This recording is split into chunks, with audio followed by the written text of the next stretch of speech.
നമ്മൾ ഉമ്മമാരെ മാത്രം സ്നേഹിക്കുക, അവർക്ക് വേണ്ടി എപ്പോഴും പ്രാർത്ഥിക്കുക. പിന്നെ നമുക്ക് നമ്മുടെ ജീവിതത്തിൽ ഏറ്റവും വലിയൊരു ഭാഗ്യം എന്ന് പറഞ്ഞാൽ നമ്മളെ ഉമ്മമാരുടെ ഒരു പ്രാർത്ഥന. അതുള്ളിടത്തോളം കാലം നമ്മളൊന്നും കൊണ്ടും ഭയപ്പെടേണ്ട ആവശ്യമില്ല കേട്ടോ. ഏറ്റവും വലിയ സന്തോഷവും ഏറ്റവും വലിയ ഭാഗ്യവുമാണ് നമ്മൾ ഉമ്മമാരുള്ള ആ ഒരു കാലഘട്ടത്തിൽ ജീവിക്കുക.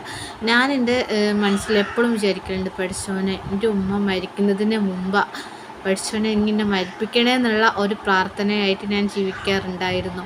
പക്ഷെ ഇപ്പം ഞാനൊരു ഉമ്മ ആയതുകൊണ്ട് എനിക്ക് എൻ്റെ മക്കൾ വലുതായി കാണണം, അവരുടെ ഭാവി കാലങ്ങളൊക്കെ ഒന്ന് കണ്ടറിയണം എന്നുള്ള ആ ഒരു ചിന്തയിൽ ഇപ്പോൾ പ്രാർത്ഥന മെല്ലെ ഒന്ന് അങ്ങോട്ട് മാറ്റി വെച്ചിട്ടുണ്ട്.